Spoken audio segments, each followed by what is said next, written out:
कितनी चीजें मैं आपको 10 चीजें बता सकती हूँ which the intelligence had warned government of Maharashtra end the home ministry has done nothing. So it's a failure of the ministry. You can't blame other people and political parties for it. It's high time the ministry owns up to something that they should own up. Hindi में ये जानना चाह रहे हैं कि क्यों ये बार-बार ये विरोधी पक्ष इसका अगर उंगली उठाई जा रही है स्टेटमेंट क्योंकि खुद की जिम्मेदारी से भाग रही है होम मिनिस्ट्री. वो ओनरशिप नहीं ले रही है. हर होम मिनिस्ट्री के पास एक इंटेलिजेंस का रिपोर्ट आता है, तो इनका इंटेलिजेंस रिपोर्ट इनको नहीं बताता क्या होने वाला है. इतने दंगे जब से इनकी सरकार आई है दंगे ही हुए. इसके पहले इतने दंगे कभी नहीं हुए इस राज्य में. तो ऑब्वियसली ये फेलियर ऑफ होम मिनिस्ट्री है ना. कोल्हापुर जैसा या अहमदनगर जैसा अगर जिला अशांत दिखता है, अगर कुछ युवा अगर स्टेटस भी इस तरीके का लगाते हैं, तो ये बहुत चिंता की बात है विरोधी पक्ष के लिए. महाराष्ट्र जो है कई जिलों में अशांत हमें नजर आता है. ये विरोधी पक्ष का नहीं है, नागरिकों का इश्यू. ये विरोधी पक्ष का इश्यू है ही नहीं. This is a failure of the government in power. क्योंकि जब ऐसे होता है तो वो विरोधी पक्ष का काम नहीं होता देश शांत रखना. सत्ते में जो होता है, जो होम मिनिस्ट्री में बैठते हैं, उनकी जिम्मेदारी होती है. And peace is a responsibility of part of governance. दूसरा सवाल ये कि हाल ही में जो पवार साहब ने स्टेटमेंट किया था कि विपक्ष जो है एक साथ है और मोदी जी के खिलाफ लहर जो है देश में दिख रही है, इसका फायदा विपक्ष हो सकता है. उसके ऊपर रिएक्शन देते हुए फडणवीस ये कहते हैं की 2000 सांगा इतके दिवस का लागले या मुलींना त्यांना ऐकायला. याचा अर्थ त्यांना अपयश दिसतंय, रोष दिसतोय देशातून. या देशातल्या प्रत्येक महिलेला राग आलेला आहे. कारण का ज्या सरकारने बेटी पढाओ बेटी बचावचा नारा दिला होता, त्यांनी त्यांच्या बेटीला न्याय दिला नाही. आणि देशातून काश्मीर पासून कन्याकुमारीपर्यंत भारतीय जनता पक्षाच्या लक्षात आलं की द्वेष आणि राग त्यांच्या सरकारच्या विरोधात येतोय. कारण या मुलींवरचा अन्याय भारतीय जनता पक्ष करत होती. म्हणून शेवटी त्यांनी आता देर आहे दुरुस्त आहे ते आता आले. कारण का त्यांच्या लक्षात आलंय की भारतीय जनता पक्षाकडून मोठी चूक झालेली आहे आणि त्याला जबाबदार फक्त भारतीय जनता पक्ष आणि त्यांचं सरकार आहे. मैम, अनुराग ठाकुर आज मिलने जा रहे हैं रेसलर से. बहुत दिनों के बाद, कई दिनों से दिल्ली में उनका प्रोटेस्ट चल रहा था. देर आहे दुरुस्त आहे सेम क्वेश्चन. हिंदू में देर आहे दुरुस्त आहे हिंदी आय थिंक. मराठी में आपने इतना लंबा I've set up and have an inquiry and the guilty should be punished, obviously. And as per the wrestler issue is concerned, today Anurag Thakur will be meeting all the three wrestlers, and again there will be some kind of consensus to call off the protest. Steps are being taken. How do you look at that? देर आहे दुरुस्त आहे. Thank you so much. Ma'am, Maharashtra में एक धर्म परिवर्तन को लेकर भी बात सामने आ रही है. थाने के मुमरा का एक आरोपी सामने बताया जा रहा है कि वो गेम, ऑनलाइन गेम के जरिए धर्म में परिवर्तन करता था लोगों का. इस पूरे मामले को आप कैसे देखते हैं? I look at it as a complete failure of the home ministry. ये चीजें जो हो रही है, they are under the jurisdiction of home ministry. So what is the home ministry doing? आमदार भारत भारतीचे चिरंजीव आहेत ते केसीआर यांच्या संपर्कात असल्याची माहिती मिळते. किंबहुना तेलंगणाला ते रवाना झालेले आहेत. हो, प्रायव्हेट प्लेनचे फोटो आले. हिंदी सवाल ये है कि देवेंद्र फडणवीस प्रेस कॉन्फ्रेंस में कहते हैं कि जिस तरह से कोल्हापुर संगमनेर हो वहाँ जो तनाव की स्थिति है, औरंगजेब को लेकर अगर कुछ युवा सामने आते हैं और आपत्तिजनक अगर वो वहाँ पे पोस्टर्स या स्टेटस लगाते हैं, उसके पीछे कहीं ना कहीं जिस तरीके से बीते कुछ दिनों में विरोधी पक्ष की तरफ से कहा जा रहा था कि कोल्हापुर में दंगे हो सकते हैं, इस तरह के स्टेटमेंट्स आ रहे हैं, इसकी भी जांच हम करेंगे और कहीं से भी किसी भी तरह से औरंगजेब का उदात्तीकरण हम बर्दाश्त नहीं करेंगे.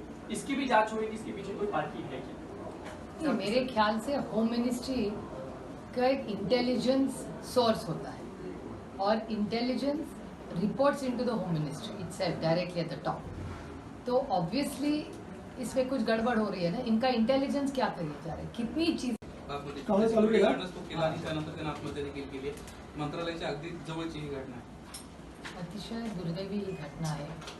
त्याची एकतर महिलांची सुरक्षिततेबद्दल ना केंद्र सरकार सिरियस आहे ना महाराष्ट्र सरकार सिरियस आहे. आणि मला वाटतं जिथे महिलांचं हॉस्टेल आहे तिथे कॅमेरे, चांगली लॉकिंग सिस्टम, मुलींची सुरक्षितता याला प्राधान्य दिलंच पाहिजे. आणि त्याच्यामुळे अर्थातच सातत्य आहे मुलींच्या किंवा महिलांच्या विरोधात त्या घटना किंवा केंद्र आणि महाराष्ट्र सरकारचा जो अप्रोच आहे त्याच्यात ते फारसे ह्याबद्दल सिरियस दिसत नाहीत. हे दुर्दैवी आहे. आणि आता ज्यांनी कृती केली आहे त्यांनी सुसाईड केलं आहे. त्याच्यामुळे मला असं वाटतं पहिलं त्या सगळ्या हॉस्टेलनी तातडीने बिल्डिंगची सेफ्टी सिक्युरिटी म्हणजे मग हेल्पलाईन्स मुलींना असतील, तिथून एखादी अलार्म बेल असेल अशी काही घटना झाली तर, आणि कॅमेरे हे प्राधान्याने हाय प्रायोरिटीने महिलांच्या आणि मुलींच्या सुरक्षिततेसाठी सरकारने लवकर निर्णय घेतला पाहिजे. तरी राज्यात महागाई वाढताना पाहायला मिळते. आजच सकाळी जवळपास 100 आरक्षण विभागामध्ये काम करणारे मोठमोठे अधिकारी आहेत, ते कशा पद्धतीने भ्रष्टाचार करतात त्यांची नावांची एक लिस्ट दिली. 40 अधिकाऱ्यांची नावं आहेत जे लाचखोर अधिकारी आहेत असं त्यांचं म्हणणं. हे खूप दुर्दैवी आहे. मला वाटतं सरकारने पारदर्शकपणे त्याच्यावर ॲक्शन घेतली पाहिजे. सर मैम हिंदी में बोल दीजिए। एक गर्ल्स हॉस्टल में एक लड़की की मौत हो गई, उसके साथ अत्याचार होने की बात सामने आई है। आप कैसे देखते हैं इस पूरे मामले को? काफी गंभीर मामला है। केंद्र सरकार और महाराष्ट्र सरकार, आपने देखा होगा हमारी बेटियों की जिस तरह से केंद्र सरकार में हमारी बेटियों पे पुलिस ने जो हल्ला किया और जिस तरह से उनको न्याय नहीं मिला, वो एक चीज़ दिल्ली में दिखाई जा रही है। और महाराष्ट्र में आप देख रहे हैं जिस तरह से गर्ल्स हॉस्टल में, गवर्नमेंट गर्ल्स हॉस्टल में ना सेफ्टी है, ना सिक्योरिटी है, ना अलार्म बेल था, कुछ भी नहीं था। और it's a complete failure. Beti Padhao और बेटी पढ़ाओ और बेटी बचाओ का नारा देने वाले सरकार का पूरा ये फेलियर केंद्र में भी है और महाराष्ट्र राज्य में भी है।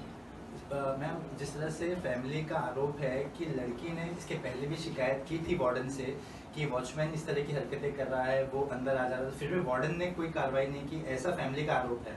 इसको लेकर आप क्या कहते हैं कि अगर वार्डन के ध्यान में पहले ही बातें थी, अगर उसने पहले एक्शन लिया तो शायद ये चीज़ें इस तरह से नहीं बढ़ती? ये सरकार की जिम्मेदारी है साहब, ये सरकारी मामला है और सरकार ने जवाब देना है सबका।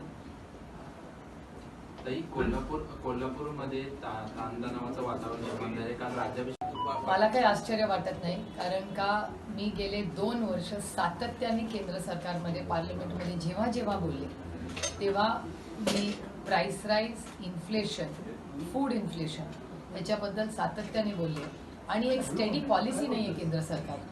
कांद्याचंच उदाहरण बघा, कांद्यात जगामध्ये कमतरता होती, महाराष्ट्रात सरप्लस कांदा होता, तेव्हा आम्ही एक्सपोर्ट करा म्हणून सातत्याने मागणी करत होते, पण केलं नाही. आज ना कांद्याला भाव आहे, ना ढोबळ्या मिरचीला भाव आहे. शेतकऱ्याचं कंबरडं पुढे एकीकडे मोडलेलं आहे आणि दुसरीकडे डाळीचे भाव गगनाला पोचलेले. कंप्लीट मिसमॅनेजमेंट हे सातत्याने केंद्र सरकारचं अपयश, पुन्हा एकदा बॅड इकॉनॉमिक पॉलिसीज दिसतात. शिक्षण आयुक्तांना राज्याभिषेक दिना दिवशी अनेकांनी औरंगजेबाचे फोटो स्टेटसला ठेवले होते, त्याच्यामुळे त्या ठिकाणी अनेक हिंदुत्ववादी संघटना जमल्या होत्या. आज देखील कोल्हापूर बंदचे हाक देण्यात आले. कसं पाहता तुम्ही? मला गंमत एका गोष्टीची आणि आश्चर्य एका गोष्टीचं वाटतं की जेव्हापासून भारतीय जनता पक्ष महाराष्ट्रात सत्तेवर आले, सारखंच असं वातावरण दूषित कसं होतं. काल नगरची घटना तुम्ही मला प्रश्न विचारायला विसरलाय. नगरची घटना झाली, आता कोल्हापूरला होते, सारखंच तणावाचं वातावरण सातत्याने हे राज्यात कसं होतं आणि ह्याच्यात राज्याचं नुकसान होणार आहे. कारण का अशा जर गोष्टी होत राहिल्या, दंगली होत राहिल्या तर लोक इन्व्हेस्टमेंट करणार नाही. सर्वसामान्य जनता ही घाबरलेली आहे, बिथरलेली आहे. त्याच्यामुळे हे होम मिनिस्ट्रीचं अपयश आहे. राष्ट्रवादीच्या अध्यक्षांबद्दल सातत्यानं एकेरी भाषेमध्ये भाजपचे नेते उल्लेख करताना पाहायला मिळतात. काय प्रतिक्रिया? संस्कृतीचा भाग आहे त्यांची. Ma'am, once again, this kind of incident that has taken place in Mumbai has again raised questions of women's security. It's a complete failure of government of India or government of Maharashtra. They have failed in Delhi with our wrestlers issue as well as in Maharashtra. I can't understand in this year of technology why were there no alarm bells, why were there no cameras in such places, and it's a complete failure. You see even the state in Maharashtra, what happened in Nagar yesterday, what happened in Kolhapur today. It's a complete failure of the Home Ministry in Maharashtra. But there are allegations by father that repeated complaints were made against the watchmen, against the administration also, but were not taken into seriously. Yeah, so government has to own up and have an inquiry, and the guilty